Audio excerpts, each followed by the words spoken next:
Hello students, this is Gayatri. Welcome back to another video of class 10 maths. और आज हम करेंगे वर्कशीट नंबर 76, जिसका टॉपिक है पुनरावृत्ति वास्तविक संख्या। यानी कि हम वास्तविक संख्या है जो हमारा चैप्टर 1 है मैथ्स का, उसकी रिवीजन करेंगे। तो यहाँ पर हमें सबसे पहले बताया हुआ है जो वास्तविक संख्याएं होती हैं उनको हमने किस में डिवाइड किया है। दशमलव प्रसार के आधार पर जो हमारी संख्याएं हैं वो दो प्रकार की होती हैं, परिमेय संख्याएं एंड अपरिमेय संख्याएं। परिमेय संख्या कौन सी होती है? जिनको हम p/q के रूप में प्रदर्शित कर सकते हैं वो परिमेय संख्याएं होती हैं। और जिन संख्याओं को हम p/q के रूप में नहीं प्रदर्शित कर सकते हैं वो अपरिमेय संख्याएं होती हैं। परिमेय संख्याओं को दोबारा शांत और अशांत में वर्गीकृत किया गया है। शांत जो होती हैं वो होती हैं जिसमें कि अगर हम हर का अभाज्य गुणनखंड करें, यानी कि कोई हमारी संख्या है, सपोज 2/10। अब इसमें जो ये 10 है ये क्या है? हमारा हर है। और इसको अगर हम भाज्य गुणनखंड करते हैं 10 का तो हमारे पास क्या आएगा? 2 पंजे 10, 5 एकम 5। यानी अभाज्य गुणनखंड करने पर हमारे पास आता है 2 गुणा 5। तो अगर अभाज्य गुणनखंड करने पर 2 और 5 की हमें मिलते हैं अभाज्य गुणनखंड, ऐसे भी हो सकता है 2 की घात 2, 5 की घात 3। इस तरह से अगर हमें कोई भी अभाज्य गुणनखंड में सिर्फ 2 और 5 ही होते हैं तो उस तरह का जो हमारा परिमेय संख्याएं होती हैं उनका जो दशमलव प्रसार होता है वो कैसा होता है? शांत होता है। जैसे इन्होंने उदाहरण दिया है कि यहाँ पर 23/2 की घात 3, 5 की घात 2, यानी 5 का स्क्वायर है। तो अब यहाँ पर क्योंकि अभाज्य गुणनखंड में 2 और 5 ही हैं तो इसीलिए ये क्या होगा? एक शांत दशमलव प्रसार होगा इसका। यानी कि अगर हम भाग करेंगे इनको तो जो दशमलव प्रसार आएगा वो क्या आएगा? इस तरह से आएगा। वहीं अगर अशांत आवृत्ति है, यानी कि 2 की घात n गुणा 5 की घात n के रूप का हमारा जो अभाज्य गुणनखंड है वो नहीं आता। जैसे कि 14 है, 14 में हम इसको अभाज्य गुणनखंड करते हैं 2 सत्ते 14, 7 एकम 7, तो हमारे पास आया 2 गुणा 7। तो 2 तो है मगर 5 भी नहीं है, और फिर क्या है? यहाँ पर 7 दिया हुआ है। यानी कि 2 और 5 के अलावा क्या नंबर आया हुआ है? इसमें 7 भी आया हुआ है। तो इसलिए इसका जो दशमलव प्रसार होगा वो कैसा होगा? अशांत आवृत्ति होगा। जैसे यहाँ पे उदाहरण दिया हुआ है 129/2 की घात 2 गुणा 5 की घात 7 गुणा 7 की घात 5। तो इसका जो दशमलव प्रसार होगा वो कैसा होगा? अशांत आवृत्ति होगा। वहीं अगर हम बात करते हैं अपरिमेय संख्याओं में, उनका अगर हम दशमलव प्रसार देखते हैं तो किस तरह का होता है? अशांत अनावृत्ति। यानी कि उसमें जब हम भाग करते हैं तो ना तो किसी भी अंकों की पुनरावृत्ति होती है दशमलव के बाद, और ना ही वो पूरी तरह से भाग हो पाता है। तो जब इन दोनों में से कोई भी कैटेगरी में वो नहीं आता है तो वो कैसा होता है? अशांत अनावृत्ति होता है। यानी कि भाग करते जाते हैं हम और कोई भी हमें रिपीट नंबर नहीं मिलता है। यानी दशमलव प्रसार में किसी भी अंक की पुनरावृत्ति जब नहीं होती है तो उसको हम क्या बोलते हैं? पुनरावृत्ति ना होने पर हम उसको बोलते हैं अशांत अनावृत्ति। यानी कि वो जो दशमलव प्रसार है वो क्या होगा? अशांत अनावृत्ति होगा। और वो जो संख्या है वो कैसी संख्या होगी? एक अपरिमेय संख्या होगी। 22/7। तो 7 को जब हम 22 से भाग करते हैं तो ये पूरी तरह से भाग नहीं होता और ना ही पुनरावृत्ति होती है दशमलव के बाद में। तो ये क्या होता है? अशांत अनावृत्ति। जैसे कि 7 21, 1 बचा, हमने दशमलव लगाया 0, 7 एकम 7, 3 बचा 0, 7 चौक 28, फिर 2 बचा 0, 7 दूने 14, 6 0, 7 अट्ठे 56, 4 बचा 0, 7 पंजे 35। मतलब कि इस तरह से भाग होता जाएगा। और ऐसा भी नहीं है कि पुनरावृत्ति हो रही है मगर ये पूरी तरह से भाग भी नहीं होगा। तो इस तरह की जो संख्याएं होती हैं उनको हम क्या बोलते हैं? अपरिमेय संख्याएं बोलते हैं। और उनका जो दशमलव प्रसार होता है वो किस तरह का होता है? अशांत अनावृत्ति का होता है, जैसे कि यहाँ पर हमें उदाहरण में दिया हुआ है। नेक्स्ट है अंकगणित की आधारभूत प्रमेय। अंकगणित की आधारभूत प्रमेय क्या थी? भाज्य संख्या भाज्य संख्याओं के गुणनफल के रूप में होती है। यानी कि भाज्य संख्याएं जो होती हैं उनको हम अभाज्य संख्याओं के गुणनफल के रूप में लिख सकते हैं। जैसे 10 क्या है? एक भाज्य संख्या है, बट इसको हम क्या लिख सकते हैं? 2 गुणा 5 लिख सकते हैं। और 2 और 5 दोनों ही क्या है? अभाज्य संख्याएं हैं। तो हमने भाज्य संख्या को अभाज्य संख्या के गुणनफल के रूप में हम लिख सकते हैं। और साथ ही अभाज्य गुणनखंड जो होती हैं अद्वितीय होती हैं और अभाज्य गुणनखंड के आने के क्रम पर ध्यान दिए बिना। यानी कि अभाज्य गुणनखंड का जो क्रम है, यानी जैसे 10 है, 10 का हमने अभाज्य गुणनखंड किया, 2 गुणा 5 भी हम इसको लिख सकते हैं, 5 गुणा 2 भी लिख सकते हैं, यानी किसी भी क्रम में हम इनको लिख सकते हैं। तो ये है हमारी अंकगणित की आधारभूत प्रमेय। आगे हमें दिया हुआ है HCF ए और बी का जो होता है वो हम कैसे निकालते हैं। अगर दो संख्याओं का हमें HCF निकालना है तो संख्याओं के प्रत्येक उभयनिष्ठ अभाज्य गुणनखंड की सबसे छोटी घात का गुणनफल, यानी कि 2 नंबर दिए हुए हैं तो हम दोनों के अभाज्य गुणनखंड निकालेंगे और उसके बाद जो हमारा उभयनिष्ठ होगा उसकी जो सबसे छोटी घात होगी उसका जब हम गुणा कर देते हैं तो हमारे पास क्या आ जाता है, HCF आ जाता है। वहीं अगर हमें LCM निकालना है 2 नंबर का तो संख्याओं में सम्मिलित प्रत्येक अभाज्य गुणनखंड की सबसे जो बड़ी घात होती है उसको गुणा करते हैं तो LCM आ जाता है। कि अगर हमें 2 नंबर का HCF दिया हुआ है और LCM दिया हुआ है और उनमें से हमें एक नंबर दिया है और दूसरा हमें ज्ञात करना है तो हम ये फॉर्मूला रख के वो नंबर भी ज्ञात कर सकते हैं। संख्याओं का गुणनफल जो है वो बराबर होता है उन दोनों संख्याओं के HCF और LCM के गुणनफल के, यानी HCF और LCM को अगर हम गुणा कर देंगे दोनों संख्याओं के तो वो बराबर होगा उन दोनों संख्याओं के गुणनफल के। अब वर्कशीट में हमें क्वेश्चन दिए हुए हैं। पहला क्वेश्चन दिया हुआ है कितने दशमलव स्थानों के बाद 53/2 5 की घात 2 का दशमलव प्रसार शांत होगा। तो यहाँ पर हमें बताना है कि कितने दशमलव स्थान के बाद ये जो हमें संख्या दी हुई है इसका दशमलव प्रसार कैसा होगा, शांत होगा। तो जो हमें संख्या दी हुई है पहले हम वो लिख लेते हैं, 53/2 की घात 3 गुणा 5 की घात 2। तो अब हम यहाँ देख सकते हैं कि ये जो हमारा हर है वो किस फॉर्म में है, 2 की घात n गुणा 5 की घात m की फॉर्म का है। तो जो प्रसार है वो शांत होगा, बट कितने दशमलव स्थान के बाद होगा तो उसके लिए हमें क्या करना पड़ेगा, ये जो हमारा हर है यानी 2 की घात 3 गुणा 5 की घात 2 इसे यहाँ पे बदलना है कि हमें नीचे 10 या 10 की कोई भी पावर वाला जो नंबर है वो हमें मिल जाए। तो ऊपर 53 है यानी 53 है और नीचे कितना है, 2 की घात 3। अब यहाँ पर 2 की घात तो 3 है और 5 की घात 2 है, तो ये घात सेम करने के लिए हम क्या करेंगे, एक और 5 लेंगे और उसकी गुणा हम नीचे भी करेंगे और ऊपर भी करेंगे। तो हमारे पास क्या आ जाएगा, 53 गुणा 5 बटे 2 की घात 3 तो हमें दिया हुआ था और अब 5 की घात भी कितना हो गया, 2 ये और 1 ये, तो 5 की घात भी कितनी हो गई, 3 हो गई। 53 को 5 से गुणा करेंगे तो कितना आएगा, 5 दिया 15, 5 हाथ से लगा 1, 5 पंजे 25 और 1 26। और नीचे हम क्या लिख सकते हैं, इसको हम लिख सकते हैं 2 गुणा 5 और पूरे की घात कितनी हो गई, 3। तो ये हो गया 265 और अब 2 पंजे 10 और 10 की घात कितनी हो गई, 3। तो हमने इसको क्या किया, एक 5 से नीचे और एक 5 से ऊपर गुणा हमने किया, तो जो हमारा हर था यानी जो नीचे की तरफ का नंबर था वो किस में चेंज हो गया, 10 की घात में चेंज हो गया, यानी 10 की घात 3 आ गया हमारे पास। तो अब हम इजी से इसको डिवाइड कर सकते हैं, तो ये हो गया 265 बटे 10 को 3 बार गुणा करेंगे तो कितना हो जाएगा, 1000। 265 बटे 1000,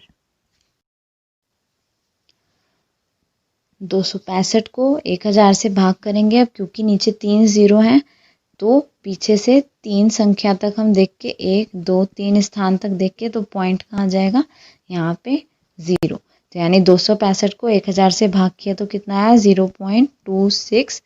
तो यानी कि क्वेश्चन में हमसे पूछा था कितने दशमलव स्थानों के बाद जो है संख्या का दशमलव प्रसार शांत होगा, तो 3 दशमलव स्थान के पश्चात संख्या का जो दशमलव प्रसार है वो शांत होगा। तो इसका आंसर कितना आया, 3 दशमलव स्थान के पश्चात 53 बटे 2 की घात 3 5 की घात 2 का दशमलव प्रसार शांत होगा। अब क्वेश्चन नंबर 2 है, अभाज्य गुणनखंड विधि का प्रयोग करके 168 और 448 का महत्तम समापवर्तक यानी HCF और लघुत्तम समापवर्तक यानी कि LCM ज्ञात कीजिए। तो दो हमें संख्याएं क्या दी हुई हैं, 168 और 448। तो इसका हमें HCF और LCM निकालना है। तो सबसे पहले हमें इनका भाज्य गुणनखंड निकालना होगा। तो 168 का हम भाज्य गुणनखंड निकालेंगे, क्या आएगा? 2 अट्ठे 16, 2 चौक 8, 2 चौक 8, 2 दूनी 4, 2 दूनी 4, 2 एकम 2, 3 सत्ते 21, 7 एकम 7। वहीं 448 को हम चेंज करेंगे, इसका भाज्य गुणनखंड निकालेंगे तो कितना आएगा? 2 दूनी 4, 2 दूनी 4, 2 चौक 8, 2 एकम 2, 2 एकम 2, 2 दूनी 4, 2 पंजे 10, 2 छेक 12, 2 दूनी 4, 2 अट्ठे 16, 2 एकम 2, 2 चौक 8, 2 सत्ते 14, 7 एकम 7। तो क्या आ गया हमारे पास? सबसे पहले 168 को हमने किया तो भाज्य गुणनखंड क्या आया? 2 की घात 3 गुणा 3 गुणा 7। और 448 में कितना आया? 2 की घात 6 गुणा 7। तो अब HCF निकालना है हमें सबसे पहले। तो HCF में क्या था? जो कॉमन नंबर है, जैसे कि 2 दोनों में आ रहा है, ये कॉमन है और 7 कॉमन है। तो दोनों में जो कॉमन नंबर है उसकी जो सबसे छोटी घात है, यानी कि इसमें 2 की घात 6 है, इसमें 2 की घात 3 है, तो हम क्या लेंगे? 2 की घात 3 लेंगे गुणा 7। दोनों में एक एक है तो एक 7 लेंगे। तो हमें बस कितना आ गया? 2 गुणा 2 गुणा 2 गुणा 7। तो ये हो गया 2 दूनी 4 दूनी 8, 8 सत्ते 56, यानी HCF हमारा कितना आ गया? 56। वहीं हमें LCM में हमें क्या करना है? इन दोनों की जो अधिकतम घात है उनका गुणनखंड करना। अब LCM निकालने के लिए हम क्या करेंगे? जो दोनों के अभाज्य गुणनखंड है उनमें जो अधिकतम घात वाला नंबर है उनको लेंगे। जैसे यहाँ पे कितनी है? 2 की घात 3 है, यहाँ पे 2 की घात 6 है, तो हम क्या लेंगे? 2 की घात 6 लेंगे गुणा 3 लेंगे और एक 7 लेंगे। तो इनको अगर हम गुणा करेंगे तो कितना आएगा? 2 को हम 6 बार गुणा करेंगे तो आएगा 2 गुणा 2 गुणा 2 गुणा 2 गुणा 2 गुणा 2 गुणा 3 गुणा 7। तो ये हो गया हमारा 2 दूनी 4 दूनी 8 दूनी 16 दूनी 32 दूनी 64 और ये हो गया 21। दोनों को गुणा करेंगे तो आएगा 1344।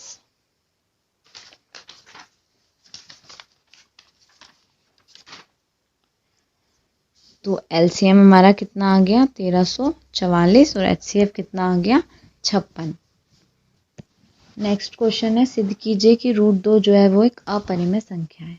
तो हम यहाँ पर इसका उल्टा मान लेते हैं कि √2 जो है वो क्या है? एक परिमेय संख्या है। तो माना √2 एक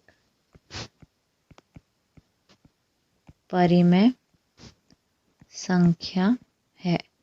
तो यहाँ हमने इसके अपोजिट मान लिया, जो हमें सिद्ध करना है उससे उल्टा हमने मान लिया कि √2 जो है वो एक परिमेय संख्या है।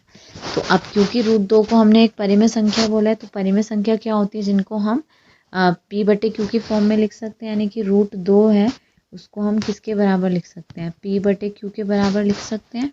और यहाँ पर P और Q जो है वो इस तरह के नंबर हैं जिनमें Q के अतिरिक्त और कोई गुणनखंड नहीं है, यानी P और Q का 1 के अतिरिक्त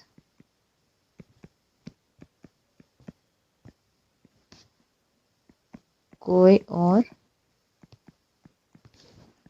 उभयनिष्ठ गुणनखंड नहीं है, यानी सिर्फ उनमें जो कॉमन है वो क्या है? दोनों में 1 कॉमन है। अब हम क्या करते हैं? इसको क्रॉस मल्टीप्लाई करते हैं तो हमारे पास आ जाएगा Q√2 बराबर P। और अगर हम इनका स्क्वायरिंग कर देते हैं दोनों तरफ, यानी वर्ग कर देते हैं दोनों तरफ,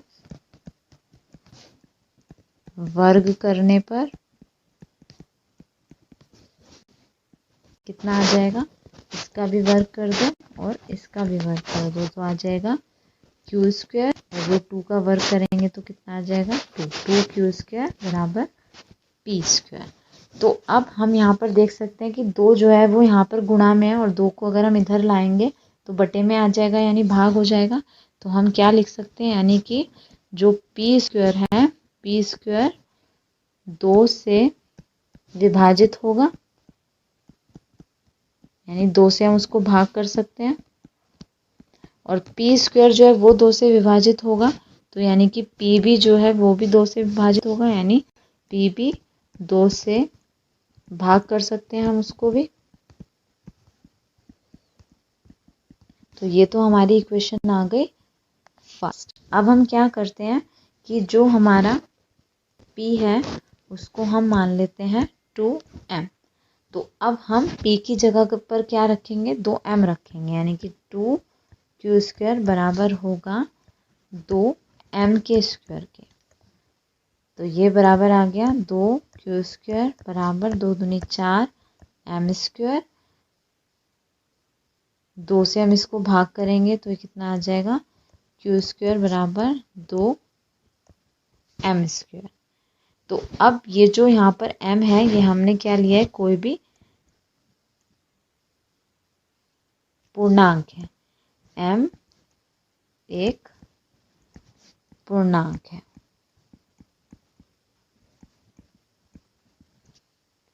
अब q² बराबर 2m² आ गया। अगर इस 2 को हम यहाँ पर नीचे ले आएंगे तो q से भाग हो जाएगा, यानी कि जो हमारा q² है वो 2 से विभाजित होगा। q² 2 से विभाजित होगा, 2 से विभाजित होगा। अब q² 2 से विभाजित है तो q भी 2 से विभाजित होगा।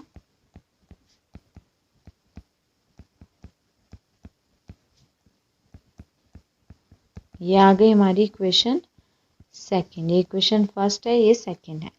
तो अब हमें क्या पता चल गया कि P जो है वो एक ऐसा नंबर है जो 2 से भाग हो रहा है और Q भी 2 से भाग हो रहा है।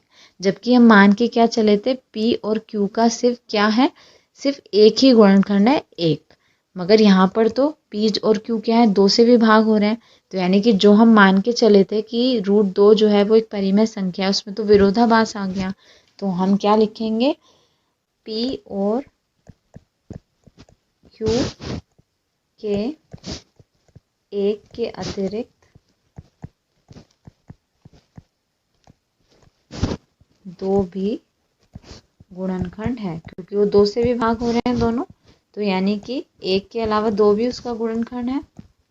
तो अब इसमें 2 इसके अभाज्य गुणनखंड हो गए, 1 भी हो गया और 2 भी हो गया। तो इसीलिए √2 क्या है, एक अपरिमेय संख्या।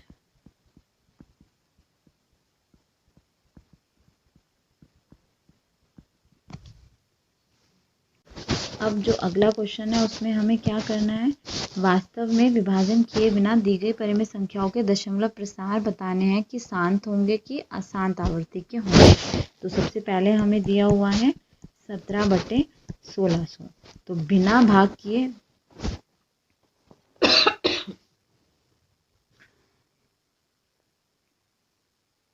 तो हम क्या करते हैं कि जो इसमें नीचे वाली संख्या है उसका हम अभाज्य गुणनखंड करते हैं। और अगर अभाज्य गुणनखंड करने पे 2 की घात n गुणा 5 की घात m के रूप का हमें अभाज्य गुणनखंड मिलता है तो ये शांत होगा, नहीं तो ये अशांत होगा। तो 1600 के अगर हम अभाज्य गुणनखंड करते हैं तो हमारे पास क्या आएगा, 2 × 8 = 16, 2 × 4 = 8, 0 0, 2 दूनी 4, 0 0, 2 1 = 2, 2 पंजे 10, 0, 2 दूनी 4, 2 पंजे 10, 5 पंजे 25, 5 1 = 5। तो ये क्या आ गया, 2 × 2, 1 2 3 4 5 6, 2 की घात 6 और 5 की घात 2। तो गुणनखंड करने पे क्या आया, भाज्य गुणनखंड करने पे आया हमारा 2 की घात 6 गुणा 5 की घात 2। तो अब ये जो हमारा हर है वो किसके रूप का आ गया, 2 की घात n 5 की घात m के रूप का आ गया। तो इसलिए इसका जो दशमलव प्रसार होगा वो कैसा होगा, शांत होगा, क्योंकि हर 2 की घात n गुणा 5 की घात m के रूप का है, इसलिए 17/1600 का दशमलव प्रसार शांत होगा। 45/2 की घात 3, 5 की घात 2, 7 की घात 2। तो अब यहाँ पर जो हर है उसमें 2 और 5 तो है मगर 7 भी आ रहा है। तो हमने पढ़ा था कि जो अगर हर का जो अभाज्य गुणनखंड है उसमें 2 और 5 के अलावा कोई और संख्या आ जाती है तो उसका जो दशमलव प्रसार होता है वो कैसा होता है, अशांत आवृत्ति होता है। तो हम देख सकते हैं कि हर 2 की घात n गुणा 5 की घात m के रूप का नहीं है, इसलिए 45/2 की घात 3, 5 की घात 2, 7 की घात 2 का दशमलव प्रसार अशांत आवृत्ति होगा। थर्ड हमें दिया हुआ है यहाँ पर 23/2 की घात 3, 5 की घात 2। तो यहाँ पर जो हर है वो 2 की घात n, 5 की घात m के रूप का है। हम देख सकते हैं कि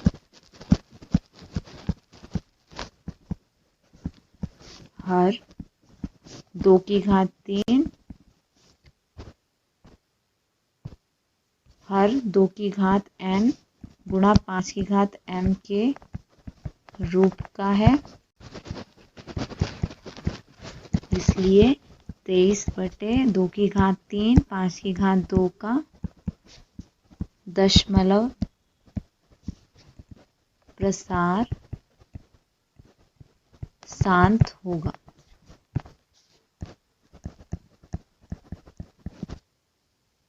लास्ट क्वेश्चन है, संख्याओं के दिए दशमलव प्रसारों के लिए सही विकल्प पर चिन्ह लगाना है। पहला हमें दिया हुआ है 28.345612, तो ये पूरी तरह से भाग हो गया, तो इसलिए ये क्या होगा, एक परिमेय संख्या है। दूसरे क्वेश्चन में हमें दिया हुआ है 0.1101110001 और यहाँ पर पुनरावृत्ति भी नहीं हो रही, यानी बार भी नहीं लगा हुआ है, तो इसलिए ये कैसी संख्या होगी, एक अपरिमेय संख्या होगी।